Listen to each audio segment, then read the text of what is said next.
a show that tackles the big issues affecting the BVI and the rest of the Caribbean.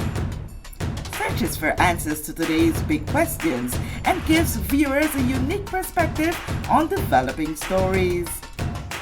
Follow the big story with me, Kathy Richards, only on GTV.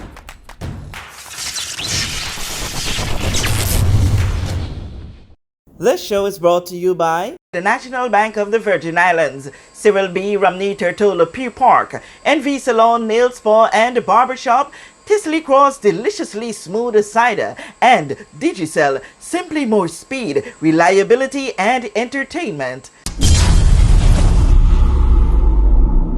Plug into Digicel Plus and get even more entertainment with Disney Plus included.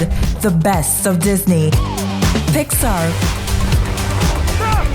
Marvel, Star Wars, and National Geographic all in one place. Whenever you want, plug into Plus to enjoy Disney Plus and much more with a home fiber bundle. Sign up today. Digicel Plus. This is The Big Story. I'm Kathy Richards. I want to thank you so much for joining us for this edition. With me on set is Mr. John or Bishop John Ivan Cline. I must address you properly as you so deserve. Here to continue a conversation that we would have started just about a week or so ago, and it's very important that we continue it at this time because we see the progress, the development that is taking place in the United Kingdom. Bishop, I want to once again, and as always, welcome your candid voice here on The Big Story. Yes, thank you for having me once again. I hope your viewers don't get tired of seeing me. and that we have something of value yes. to contribute. And I always see myself sometimes, and when you provide the platform, is to voice many of the things that I hear on the street and to put it out there in the ears of the populace so that they don't have a one-sided view of things that are happening. And that is so welcome, and it's the reason why we have you here. And very often, you know, there are so many people who have varied views, but they're not like the John Clines and the others who are not afraid of sitting before a camera and facing questioning about a particular situation. Yeah. And that's why there are people like yourself, and we so appreciate you. Thank you. So to get into the meat of the conversation, we would have seen and would have heard of the most recent developments that are taking place in the United Kingdom Parliament, the government. What sayest thou? Oh, there's so many thoughts that comes to mind, but I would say that the UK as we know it is unraveling. It's coming apart because where you had this colonial white dominance mindset that and them being the moral voice of the world, they have done it all right and they have figured it out and now they have risen to the top. All of that is being exposed, that no, you have not done it all right, no, you don't have it all together, no, there is political fracture within your system also. And you said fracture. A lot of people would want to disagree with you and saying that they're big breakaways rather than just a fracture. Oh, just a fracture. Yeah, fracture bone mends easily, but a broken one, you know, it's trouble. True. I am being a little conservative. So what you're seeing now, for the first time in the history of the United Kingdom, Rashid Sunak, who will become the next Prime Minister of the United Kingdom, is of Indian descent. India is a former colony of the United Kingdom. And here he is, a man of Indian descent, or a non-white, who now becomes the head of this white nation. Now, many might say, well, it's like Obama becoming the president of the United States. It wouldn't change much because the white is still in control of the parliament.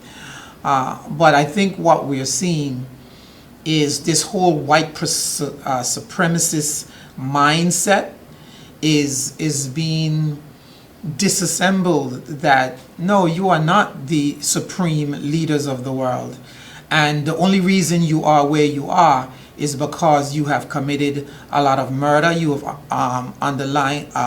undermined a lot of world economies in Africa, in India, and kill a lot of people in America and in Australia to get where you are. You've stolen the natural resources and the raw material from all of these countries to build yourself up. So what you have gotten and where you have gotten is at the point of a gun. It's not because of how intelligent you are, but it almost show how evil you were in your pursuit for riches and for power.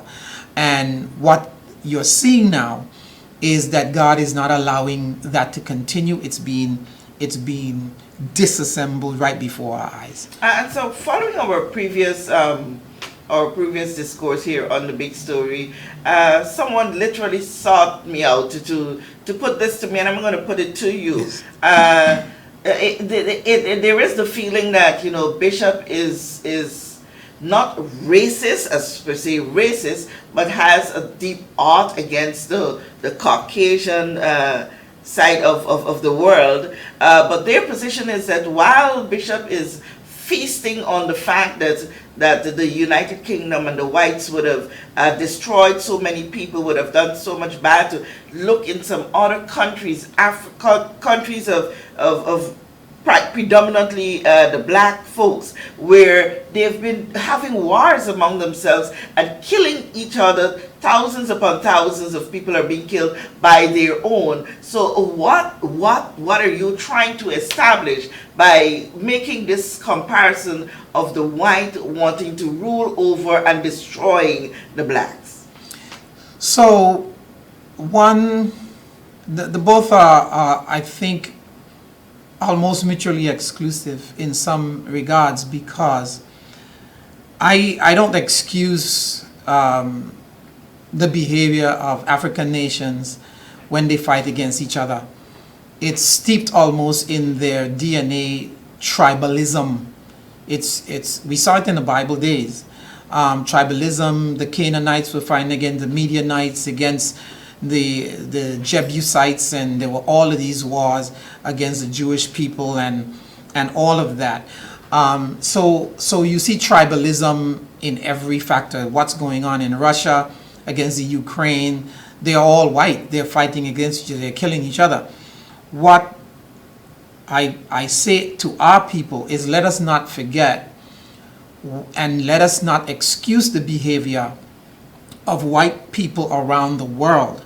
And they will tell you and acknowledge the same thing. They have committed a lot of genocide and a lot of evil to get the power and to build their infrastructure. It was built on slave labor. It was built on stolen wealth. Mm-hmm. So let us not forget and give them a pass, because a man who does not know his past is destined to repeat it in the future. Mm-hmm. And if we are not aware that the UK, it is DNA, always look to suppress a people, and if they look at Guernsey, Isles of Man, and those what they call crown dependencies, mm-hmm. the relationship they have with those countries that are of white descent, mm-hmm. it's much different than the relationship they have with the overseas territories, which are of African descent. And you can't tell me that it's not glaring in your eyes, the way they deal with them. So let us not be ignorant to those facts. So it's not that I'm racist. I am just I would consider myself very much aware of some of the atrocities that has happened. The reason why the Bible becomes so important to the Jews is because they chronicled their journey when they were enslaved in Egypt, when they came under attack by different groups. They chronicled that. When they had Nazi Germany under Adolf Hitler, and they will tell you all the time they never want to forget, because they always want people to remember their struggle. We as a people, black people especially, we want to forget and give them an excuse. I see it in Africa. If you and I go to Africa and we have one white person with us, they gravitate to the white person and think you and I, well, we just, two little poor people with the white people. And you said the word poor. They would think of that. Yeah. They would think of it that way. I mean, the first time, and I say this all the time, when we brought some Africans from Kenya here and they came to my house, we had a Sunday lunch after church. The first question that was asked to me was, am I really black? By one of the young ladies. Yes. Look, but she could not equate my level of living with the skin color. Yes. So it's not something far-fetched. It's just that people are just not aware. So I would say to those people, educate yourself. And as Bob Marley said, emancipate yourself from mental slavery. None but ourselves.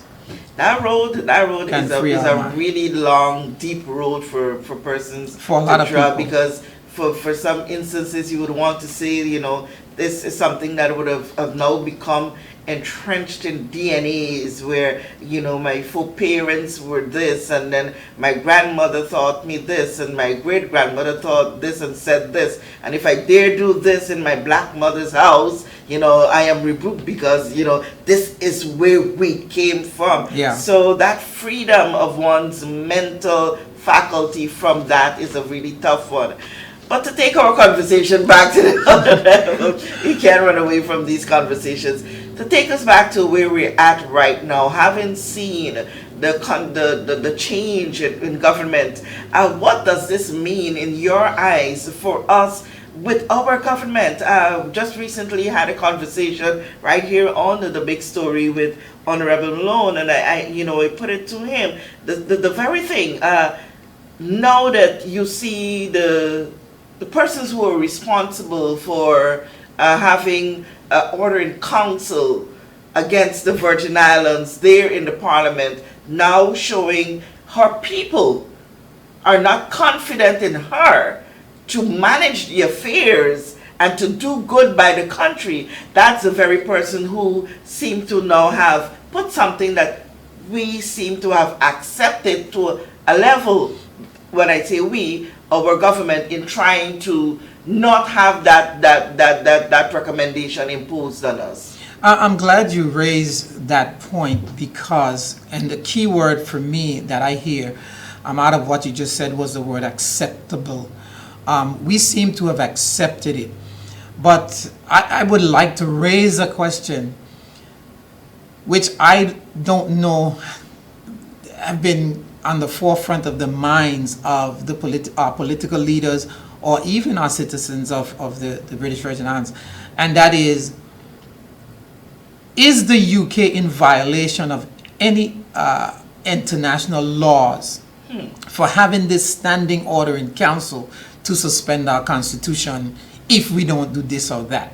It seems to me like it violates your basic human dignity to self-determination. That if you don't do what I say, I'm going to beat you over your head with this constitutional stick that I have raised. So do what I say or else. That seems to lend nothing to a true partnership. I always say, instead of a partner in the UK, we got a police. So the new guy, Jesse Norman, I think his name is the Minister of the Overseas Territory, that has come on board. All of them hold the same head. We'll come to his response in a little bit. And the thing is, this is just based on recommendations, not compulsory. It did not go to a court of law. No. Because it was constantly said, and this now comes back to me, it was constantly repeated during the Commission of Inquiry this is not an investigation. And this was repeatedly, uncountable times, by the commissioner of the inquiry. It was a constitutional audit. That's what it was. Yeah, so it's basically recommendations. So, and it was also said that out of what would have come out of this commission of inquiry, the actions will now have to go to the courts of law for you to institute anything. So they came on as recommendation. We accepted their recommendations for the most part, with the exceptions of the first 4 in which they were approaching. But what the UK did was turned around and took the recommendation, almost made them law without any legal grounds, and then went into the parliament, passed the order of council. If you don't do these recommendations, we will suspend your constitution. How can any government operate with any real effectiveness if your only focus is on meeting these recommendations to avoid the suspension of your constitution? You can't even hear anything about election coming. This is a democracy. And right now, even though the constitution is not suspended, the governor seem like he's in charge, because he is constantly having their feet to the fire. And I believe that there must be raised the question whether or not this is legal, and if there is there an international recourse for this country to take against such an order. You had an opportunity to check on that? I have not really, but I know it's being discussed. Okay. And we will see, because we can't just accept this as what's norm. It is not normal for any country to do this to another country. And I heard in some spaces where it was described, while we are no longer carrying the name colony, we're now overseas territories, the actions does not match the name, just being an overseas territory as opposed to being a colony, because we're still under the rule. And if we're to look at that picture of being under the rule, we bring it down to our own homes. If our children are found to be doing things that they're not supposed to be doing, and it's been going on for time and they're not being corrected, I as a parent would have to implement some measure. If now you've reached to this stage and this is what has to be done, I have to hold something on you to ensure that you do exactly what is required in order to bring the discipline to the home. And for some people, that is what the Commission of the Reform is doing. That's what the UK is doing, by having that order in council as that mechanism to say, do what I say, do what you must do in order for me to see the confidence that you are going to do. But I have to have something, either a whip, either a penalty, either a something, and in this case, order in council. So, we are a country with a democratically elected government. The government that's in power now, the unity government, is not government of the people, by the people. I wouldn't say they're not for the people, but they're certainly not a government that was put together by the people. They were forced to come together by the United Kingdom to implement these changes. And we have the right to elect a government that of our choosing. The UK have always talked, even the Global Britain paper, spoken about a modern partnership. Modern partnership. They speak also about creating the framework. This is in the Global Britain paper. Creating a pathway to self-determination. This order in council does none of that. It reflects none of that. It looks like you just described either a parent with a big stick or a police over our heads. That's not what we're looking for. The best way sometimes for change to happen is to come alongside someone and coach them. The governor, the deputy governor, and that whole office always gets a pass because if you boil it down, they were largely responsible for some of the fractures in our political processes and our governance structure. You want to explain some of those for me? Well, first of all, overarching, they're responsible for the civil servants. And if you want to really do an audit, well, do an audit of the processes. Or, for instance, well, you said we'll come to that. But let's say you see something in immigration that is not flowing properly. It's not effective, it's not efficient. Why couldn't you have gone into immigration and say, based on our 400 years of existence and development and democracy, we believe these are best practices. And we believe it's imperative that you do some of these things to make the process more efficient, more fair, and take away some of the favoritism that can go into immigration because we are such a small community. It's who you know, who you could call. Let's take away all of that and let's treat everybody on the same playing field on their own merit. They could have done that. Simple thing. You saw something in customs that you think, they're not collecting the money, they're not, or inland revenue where you have millions of dollars on the street. How can we help you to make your processes more effective and more efficient, and the income and the revenue that's supposed to be coming in is coming in? How can we come alongside you as civil servants to help you straighten out your processes? They haven't done any of that. They came in because they had one leader in the Virgin Islands came to power that pushed back against some of the things that they were demanding. Strongly. Okay. So you have, for instance, the borrowing guidelines, financial protocol or something like that judge our borrowing guidelines. The Virgin Islands right now can't borrow any money of any amount because we then violate the borrowing guidelines. And in order for you to borrow more money, you have to go to the UK for approval.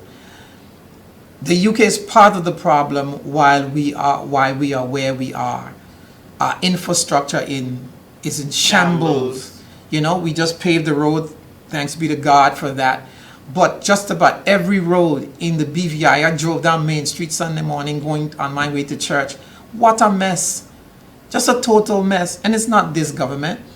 For many years, they can't borrow any money to develop the infrastructure, while the UK, the United States, and all them, they can print money left and right, print money left and right. Other countries have oil, they have resources.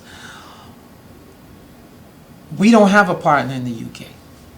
And for them now to take even a more heavy hand with these recommendations, I believe is wrong. It needs to be looked into. And if we need to go to some international court to appeal this thing and have it lifted, it should be done.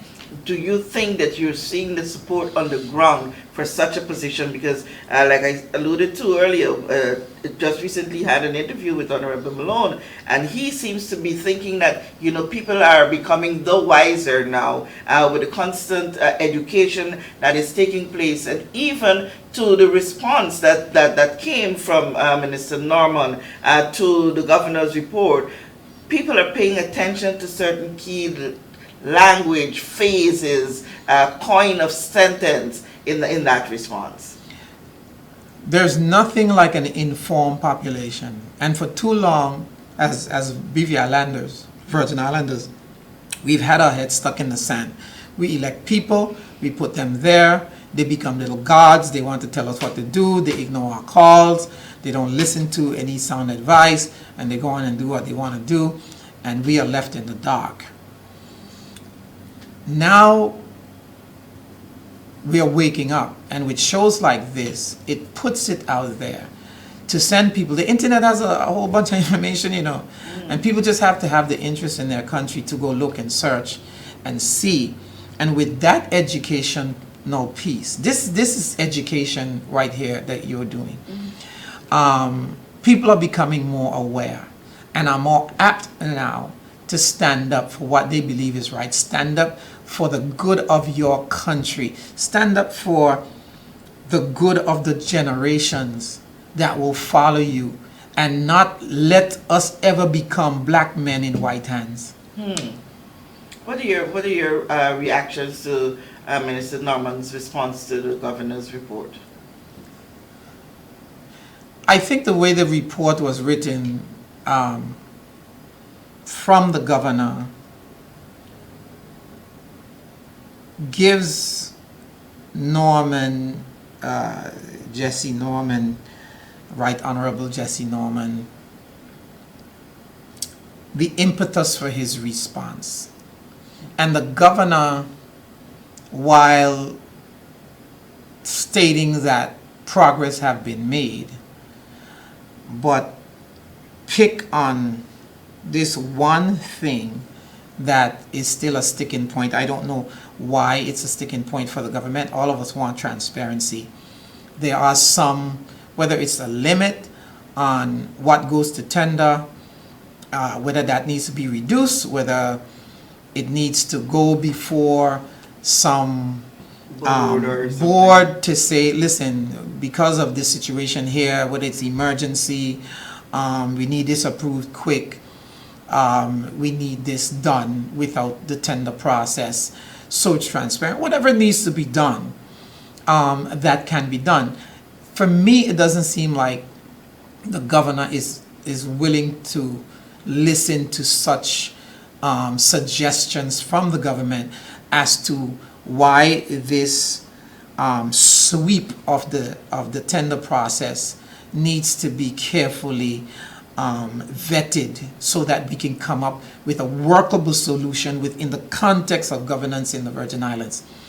And so what I see the Right Honorable Norman has done is says, we are happy with the progress we've seen, but this one here, we will do whatever we have to do to make sure it gets done. The way we want it done. The way we want it done. Instead of listening to the people on the ground who for years have understood the processes and the systems we operate within. Yes, they're best practices, but how can we take the best practices and apply them to what's best for good governance in the Virgin Islands? And the governor must be able to listen to those kinds of arguments, because we get governors, okay, he served in Bermuda and some other Caribbean islands, to his credit.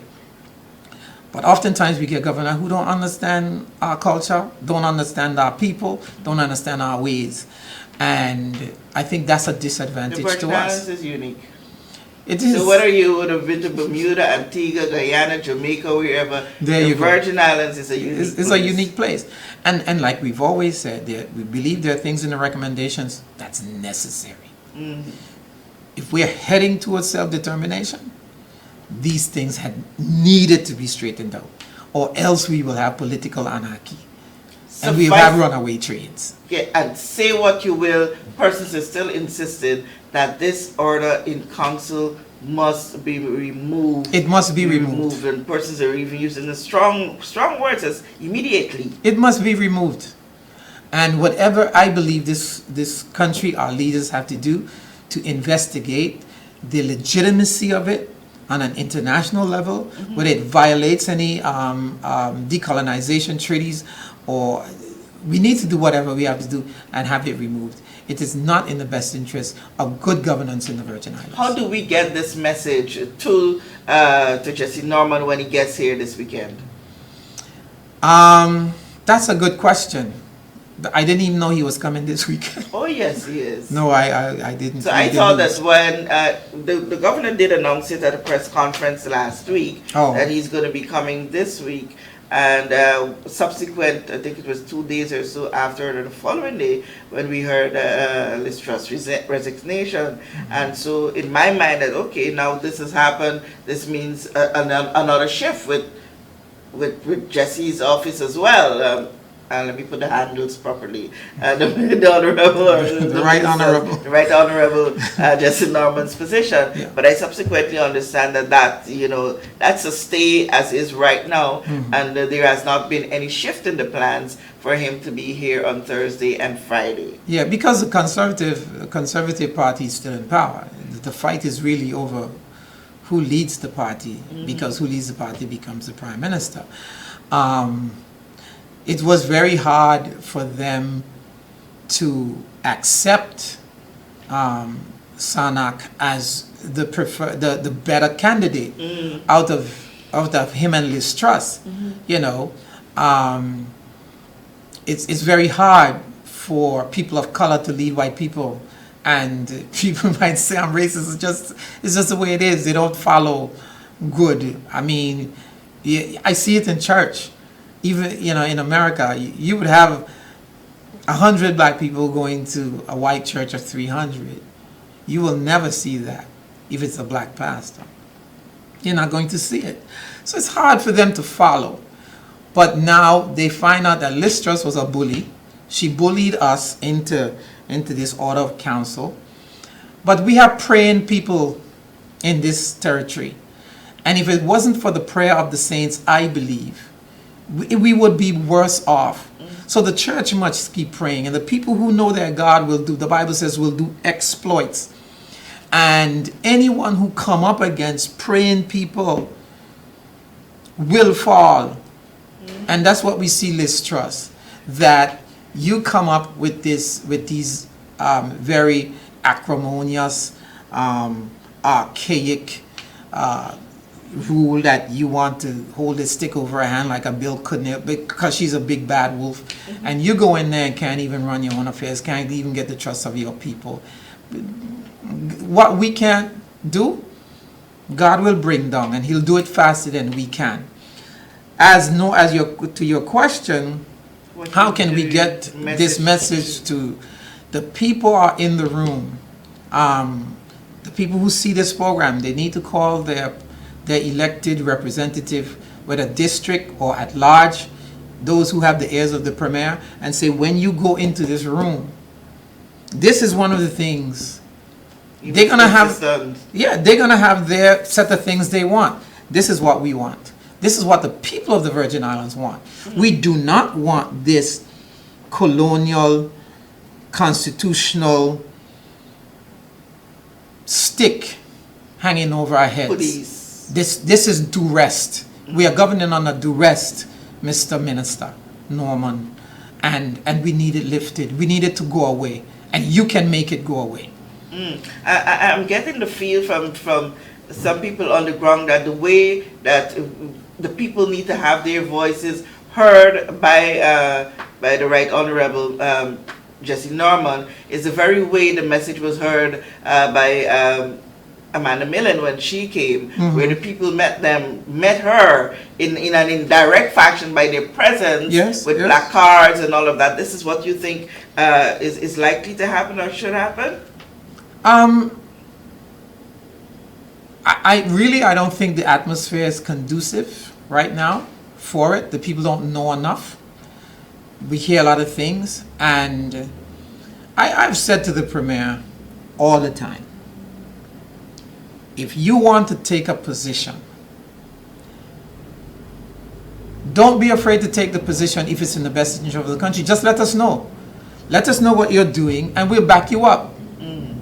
We will stand with you, and we will stand with you in the streets and in the alleys and every nook and cranny of this country. But if you let us know, and right now, I don't know that, I mean, we can raise it, but it's, the short distance and to get the information out there is not. But let us see what he has to say, and let us, I think this needs to be on the agenda, that we have this thing lifted. And because I believe that the government have demonstrated that they are willing to make the necessary reforms in the interest of the country, not in the interest of the UK. But comfortably. But comfortably do so. Absolutely. Mm-hmm. Absolutely. And if that is not recognized, then I believe then they need to stand up very firm against some of the things that they just not are going to negotiate on and move on. We are still a country that has begun to chart a path to self-determination. And we want to see it done by 2027. Okay. Do you think that there is a possibility that we can get our demands, the people of the Virgin Islands' demands, responded to favorably by the UK before our next constitutionally due election period? Repeat the question. Do you think the UK or the people of the Virgin Islands are likely to get the response that they so want or desire from the UK as it relates to removing that order in council before Absolutely. elections? Absolutely. I think if there's a will on the government to come to the people and say, here are the things we've done. So the governor has published his report. Let's see now what our government has to say in terms of their report and in terms of progress report in implementation, and what have been some of the nuances and that have not allowed them yet to implement certain things. We want to hear from our government. We don't just want to hear from a governor. Governor is not writing on our behalf many times. He's writing to please the UK. Our government needs to step up and say, this is where we are, this is what we've done, this is the willingness on our part. And when the UK come now to force their hand, then we can say we heard from our government, and then we can stand with them and force this issue. It's necessary for all of us to be on the same page. If we're going to have this done, unite, there's strength in unity. Awesome. So the Right Honorable is due here. Due on Thursday and Friday. 2 days is scheduled to be in the territory. So we wait and see the position of our government, how strong they will represent. And we trust, like you would have said, that that he would come out and say to the people, this is what is being put to me, and this is what I am living. What are your thoughts? So that we can fight this for you, the people, not what we want, or we're not going to bow to just what the UK is saying to us, but we will be real representatives of the people of the Virgin Islands. And you see, the thing is, and I know we are coming down to the end, but I want to caution the cabinet, because they're the ones. Many times when people get power and they get a position, they don't want to let it go. And some of the things that I hear being touted around the country, why don't we send up the unity government as the government for the next election? No.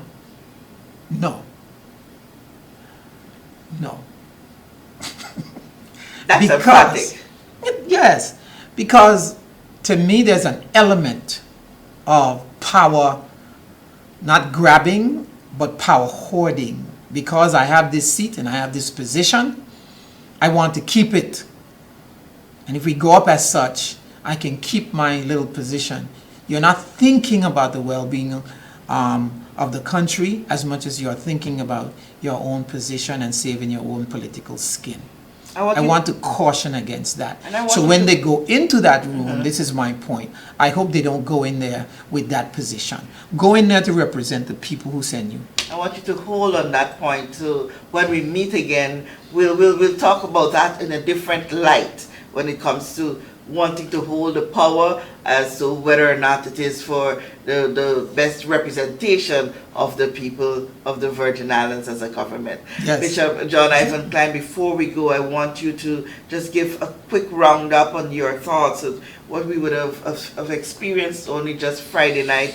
A double murder, 2 people injured and are in hospital. Among the two are 2 minors. We would have lost 2 people who were not deserving of that kind of a death.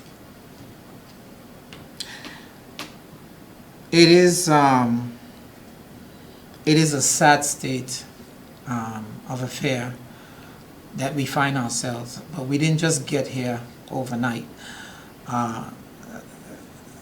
The generations, mine and one before, have dropped the ball and raising children who feel secure in themselves, who are socially responsible, who fear God, honor life, and not think that the way to resolve a conflict is through a semi-automatic weapon where you can come and spray people just because you're upset.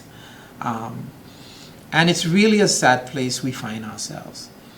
And if we need to stop the bleeding in our community with our young people, this year at our church, our theme was Save the Seed. We're going to have to help to empower our homes, single parents, in our schools, in our churches, and on a social wide scape, that we do more to help raise young men, provide jobs for them, encourage them to stay in school, because a lot of these people are dropouts and they feel they don't fit anywhere, so they turn to alternative means for an income, and that is a social disease that we are faced with right now. And right now it's become cancerous. It's spreading, and we have to remedy the situation. It's not an overnight remedy, but if we don't do something now, You have to apply some chemotherapy. yeah.